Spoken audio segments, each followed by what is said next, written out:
नमस्कार दोस्तों, career foundation की इस ऑनलाइन प्लेटफॉर्म में आप सभी का एक बार फिर से स्वागत है। जैसा कि आप सभी को पता है कि 7वीं से 10वीं संयुक्त जेपीएससी की परीक्षा का परिणाम आया है। उसके बाद से हम लोग सफल अभ्यर्थियों से बातचीत की एक श्रृंखला चला रहे हैं। उसी क्रम में आज भी हमारे साथ एक सफल कैंडिडेट मौजूद हैं जिनका नाम है मुक्ता सोरेंग। इनसे बातचीत करेंगे और जानेंगे इनके सफर के बारे में, इनकी जर्नी कैसी रही, इनकी शिक्षा कहाँ से हुई है और जेपीएससी की परीक्षा इन्होंने कैसे पास की, इसके बारे में बातचीत करेंगे। तो सबसे पहले मुक्ता जी, आपका करियर फाउंडेशन के इस प्लेटफॉर्म में बहुत बहुत स्वागत है। Thank you so much sir. और आपको इस सफलता के लिए, इस अंतिम सफलता के लिए जो आपने हासिल किया है, इसके लिए बहुत बहुत बधाई। Thank you sir.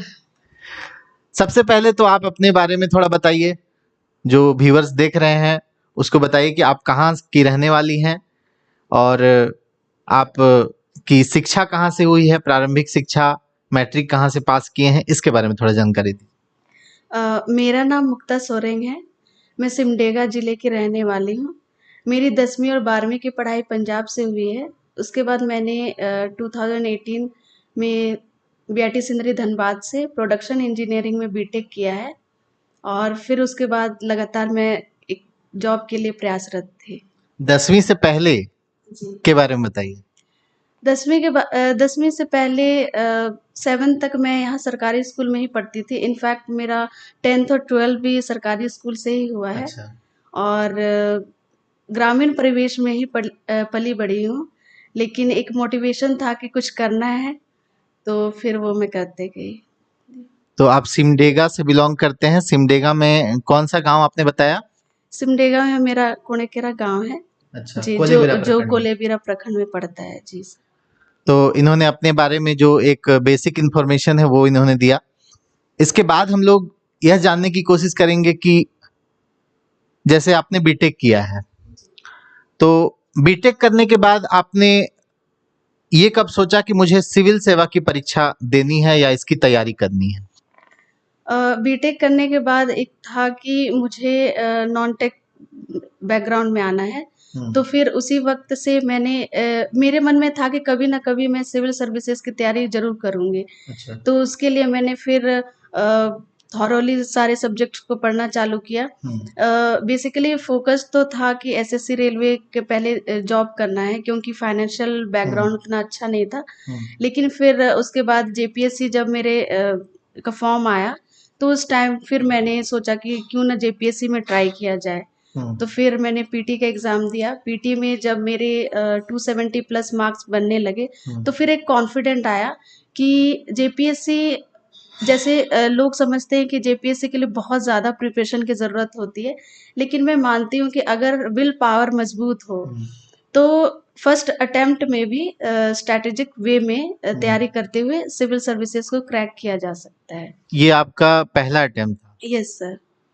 तो आपने जैसा बताया कि आप शुरू में एसएससी रेलवे की तैयारी कर रहे थे जब बीटेक कंप्लीट हुआ, तो अचानक से ऐसा कब लगा कि हाँ, हम सिविल सर्विस कर सकते हैं? क्योंकि बहुत सारे स्टूडेंट की मेंटलिटी यही होती है कि सिविल सर्विस में या जेपीएससी में मुख्य परीक्षा में लिखना होता है, तो उससे कई लोग डरते हैं और इसी कारण से वो ऑब्जेक्टिव एग्जाम की तैयारी करते रह जाते हैं। ठीक है, तो आपको ऐसा कब लगा और कैसे ये विश्वास आया, कैसे आपने शुरुआत किया?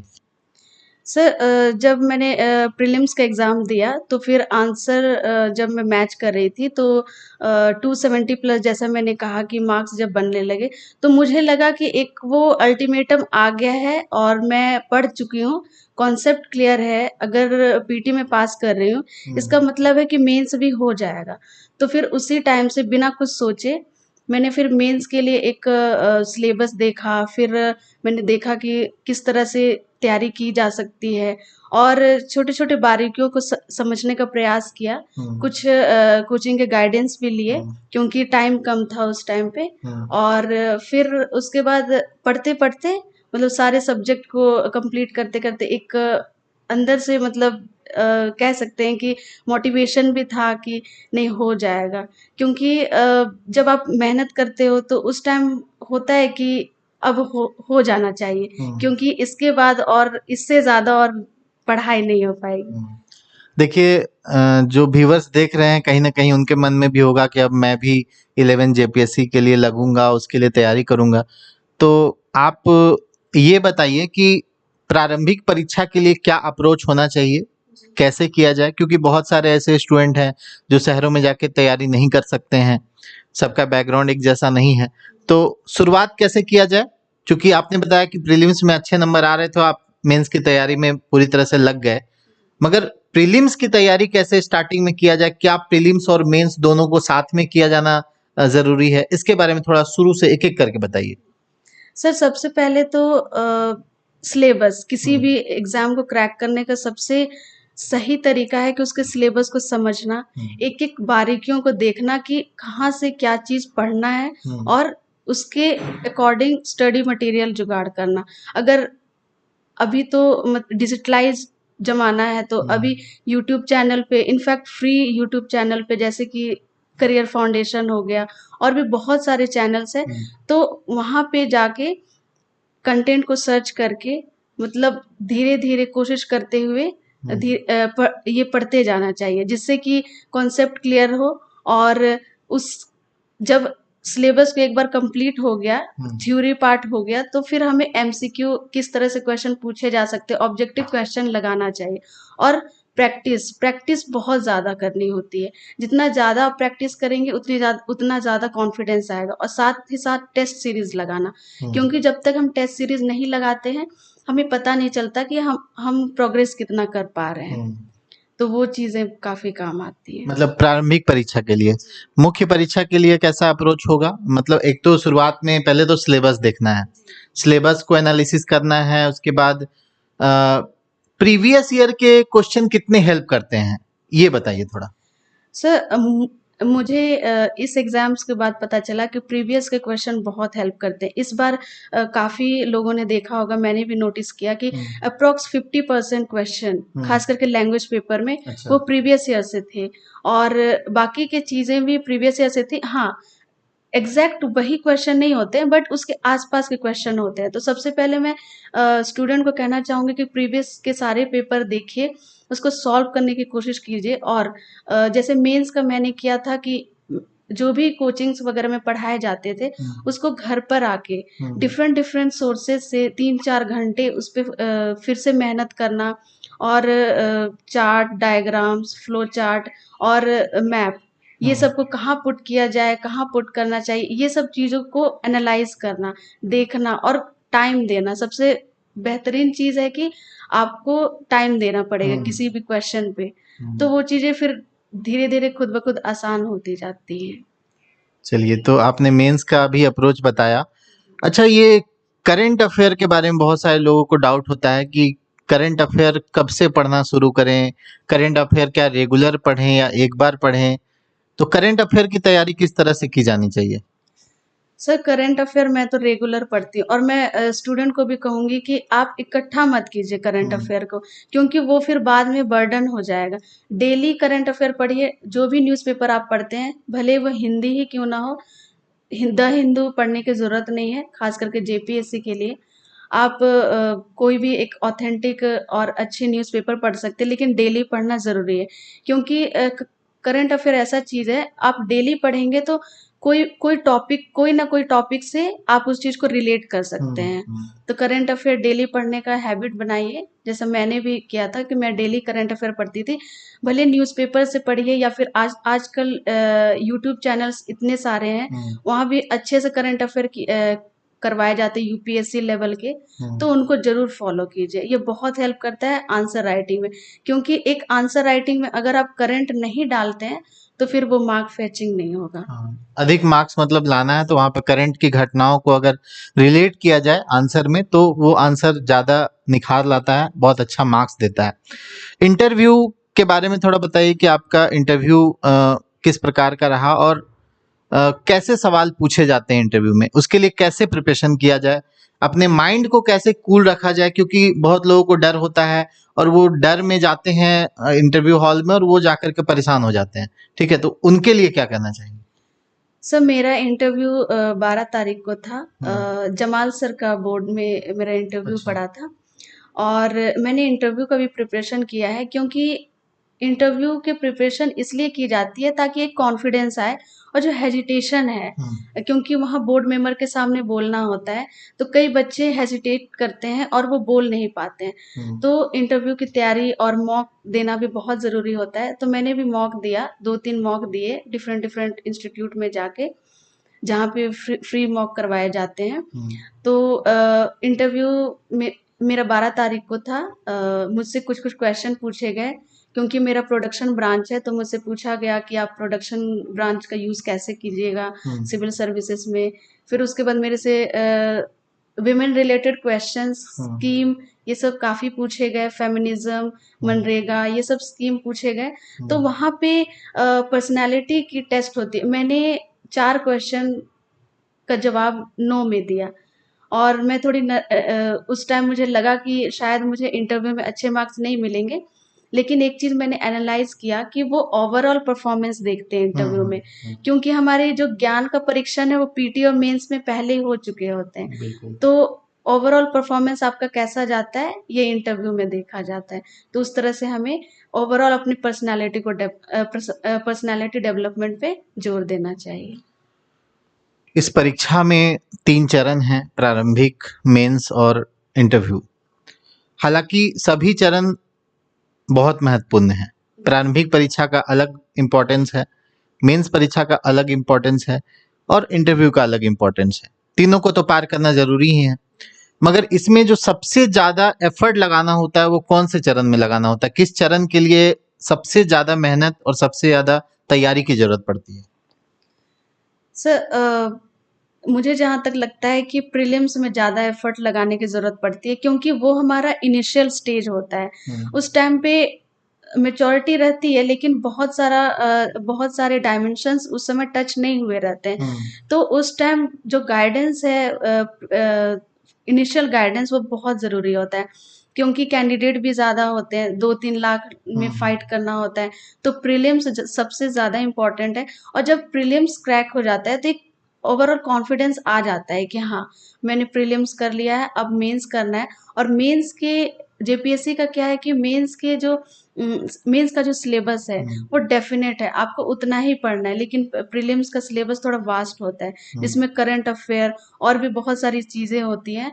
तो प्रीलिम्स अगर हो गया तो ऑटोमेटिकली एक कॉन्फिडेंस बूस्टअप हो जाता है और फिर बाद में मेंस भी इजीली कर सकते हैं हम लोग। जैसे इस बार मेंस के लिए 3 से 4 मंथ ही मिले थे, तो वो भी ठीक था। हालांकि प्रीलिम्स मतलब पढ़ते पढ़ते भी बहुत सारे आइडिया आ जाते हैं कॉन्सेप्ट के बारे में, कंटेंट के बारे में।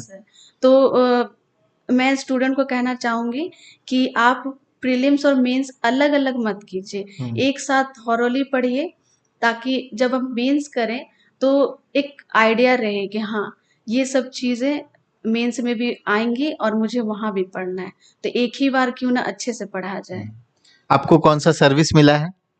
मुझे झारखंड एडमिनिस्ट्रेटिव सर्विस मिला है। प्रशासनिक सेवा में जाएंगी और उम्मीद करते हैं, जैसा कि इन्होंने बताया कि इनके गांव में आज तक बिजली नहीं पहुंची है, जहां से बिलोंग करती हैं वहां पे आज तक बिजली नहीं पहुंची है, तो ये भी प्रयास करेंगे कि वहां पे जल्द से जल्द बिजली पहुंच जाए।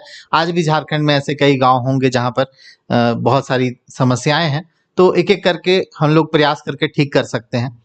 अब आप थोड़ा एक अंतिम रूप से बता दीजिए कि स्टूडेंट को एक मोटिवेशन कैसे लेना चाहिए, क्योंकि कल भी मैं एक इंटरव्यू शूट किया था डब्लू कुमार साव का।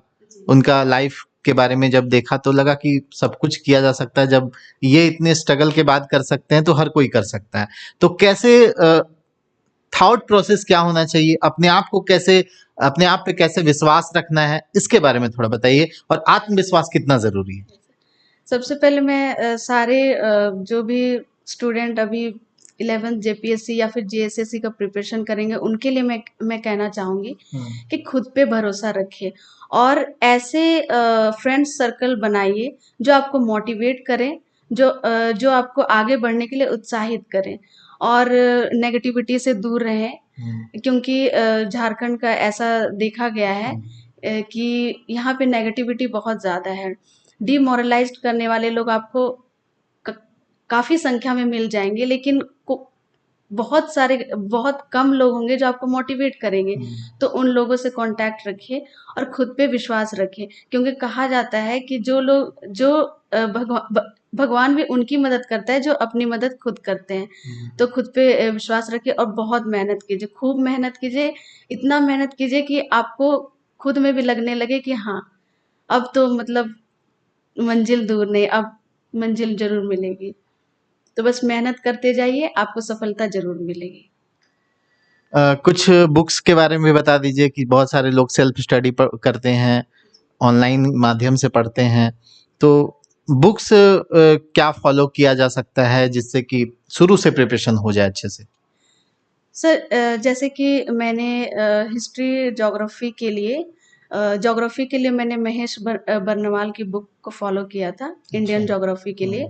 और हिस्ट्री के लिए मैंने कोचिंग के ही नोट्स लिए थे, मैंने उसके साइड बुक की तैयारी नहीं की थी। और इकोनॉमिक्स के लिए आप अगर आपके पास टाइम है तो आप रमेश शर्मा की बुक पढ़ सकते हैं। और पॉलिटी के लिए तो लक्ष्मीकांत की बुक ही बेस्ट है, उससे कॉन्सेप्ट बहुत सारे क्लियर होंगे। और पब्लिक एडमिनिस्ट्रेशन के लिए मैंने कोचिंग के ही नोट्स को फॉलो किया था, और साइंस के लिए भी कोचिंग के ही नोट्स को फॉलो किया था, क्योंकि उनके डायमेंशंस इतने ज़्यादा हैं कि अगर टाइम है तो पढ़ सकते हैं, बट अगर बेस्ट कोचिंग अगर अच्छा कोचिंग मिले तो उनके नोट्स भी काफ़ी फ़ायदेमंद रहते हैं। आजकल तो मार्केट में गाइड्स भी हैं जिनसे हेल्प लेके, जैसा कि सर ने कहा कि हमारे जो एक ऑफिसर्स जो बन गए हैं डब्ल्यू साहू जी, वो उन्होंने गाइड के थ्रू ही प्रिपरेशन किया था, तो वो सब चीज़ें भी आप यूज़ कर सकते हैं। बाकी अगर टाइम है तो फिर स्टैंडर्ड बुक ज़रूर फॉलो कीजिए। तो आपका लैंग्वेज पेपर कौन सा था? क्योंकि बहुत सारे लोगों के मन में यह भी है कि लैंग्वेज मेरा यह लैंग्वेज था इसलिए सिलेक्शन नहीं हुआ। तो लैंग्वेज का कितना इम्पोर्टेंट रोल है और आपका क्या था उसके बारे में बताइए? मेरा लैंग्वेज पेपर नागपुरी था। और सर रोल तो रहता ही है, 150 नंबर का पेपर है लैंग्वेज का, तो रोल तो रहता ही है। और हमारे जो टीचर थे सुधीर राय सर जी, उन्होंने काफ़ी अच्छे तरीके से पढ़ाया। मतलब उनका जो गेसिंग था, मतलब इतने एक्सपीरियंस टीचर हैं कि 90% क्वेश्चन ऐसा लग रहा था कि मैं घर में ही दे रही हूँ पेपर। तो काफ़ी अच्छा रहा एक्सपीरियंस, और होप कि अच्छे मार्क्स आए होंगे। और ऐसा नहीं है कि कोई लैंग्वेज खराब है जिसमें किसी लैंग्वेज में कम मार्क्स आते हैं। हाँ, ये टीचर पे डिपेंड करता है कि उस ईयर कैसे मार्किंग होती है। जैसे पिछले 6 जेपीएससी में कहा जा रहा था कि हिंदी और इंग्लिश वालों को कम मार्क्स मिले हैं, लेकिन इस बार इंग्लिश लिटरेचर वाले भी काफ़ी पास किए हैं। तो ये अनप्रेडिक्टेबल है। इस ये नहीं कह सकते हैं कि खोरठा लैंग्वेज अच्छा है, नागपुरी लैंग्वेज अच्छा है। आप जिसमें कंफर्टेबल हैं, जिसको आप लिख सकते हैं, वही लैंग्वेज रखिए। किसी के बहकावे में मत आइए कि ये लैंग्वेज रखने से मार्क्स मिलेगा, उससे नहीं मिलेगा। तो लैंग्वेज के बारे में इन्होंने बताया। सुधीर सर यहाँ भी जुड़े हुए हैं, सीजीएल के लिए स्टूडेंट को गाइड कर रहे हैं। बहुत सारे लोग परेशान होते हैं कि सर इस तरह से पढ़ाइए इस तरह, लेकिन टीचर को खुद ही पता होता है कि हम कैसे पढ़ाएं कि स्टूडेंट को ज़्यादा से ज़्यादा लाभ हो। हर टीचर ये सोचते हैं, ये मैं किसी एक टीचर की बात नहीं कर रहा हूँ, हर टीचर अपने तरफ से 100% देने का प्रयास करते हैं। वो चाहते हैं कि स्टूडेंट को ज़्यादा से ज़्यादा लाभ हो। तो आप लोग भी अपने पे भी थोड़ा सा भरोसा रखिए कि हर चीज जो है, आपको हर चीज हर एक जगह से नहीं मिल जाएगा। खुद से भी आपको मेहनत करना पड़ेगा, क्योंकि जब आप खुद से मेहनत करेंगे ना, तो उसमें जो आपका नॉलेज डेवलप होगा वो आपको कहीं पढ़ के नहीं होगा। ठीक है, आपको हेल्प बहुत जगह से मिल सकते हैं, लेकिन खुद से जो मेहनत होता है ना, उसमें ज्यादा नॉलेज डेवलपमेंट होता है। तो ये सेशन था जिसमें आप लोगों ने आपने सारी बातें बताई कि कैसे आपने प्रारंभिक परीक्षा, कैसे मुख्य परीक्षा, कैसे इंटरव्यू पास किए, और अब आप प्रशासनिक सेवा में जा रहे हैं। उम्मीद करते हैं कि आप झारखंड के लोगों के लिए अच्छा काम करेंगे, लोगों के हित में काम करेंगे, और जो भी छोटी छोटी समस्याएं हैं हमारे राज्य के अंदर, उसको ठीक करने का प्रयास करेंगे। आपको एक बार फिर से बहुत बहुत बधाई। Thank you sir. तो इस सेशन को यहीं पे अंत करते हैं, और मुझे उम्मीद है कि आप लोगों को भी बहुत कुछ सीखने को मिला होगा, बहुत मोटिवेशन मिला होगा जिस तरह से ये सेशन चल रहे हैं, जिससे मेरा ये मकसद है कि इन सेशन के माध्यम से आप अपने आप का कॉन्फिडेंस बिल्डअप करें, क्योंकि हर कोई कर सकता है। मैंने कई उदाहरण देखे हैं कि परिस्थितियां चाहे कुछ भी हो, अगर ठान ले तो हर कुछ हो सकता है। ये एग्जाम तो बहुत ही छोटी चीज है, दुनिया में बहुत बड़े काम लोग कर जाते हैं, ये परीक्षा तो कुछ है ही नहीं उसके सामने। तो आप भी अपने आप पे विश्वास रखिए। सबसे ज्यादा अगर विश्वास रखना है तो अपने आप पे रखिए, दूसरों पे भी विश्वास रखिए, वहां से भी आपको हेल्प मिलेंगे, लेकिन सबसे ज्यादा विश्वास आपको खुद पे रखना पड़ेगा, तब जाकर के आप अपनी मंजिल को हासिल कर सकते हैं। तो बहुत बहुत धन्यवाद। इस सेशन को यहीं पे विराम देते हैं। Thank you so much.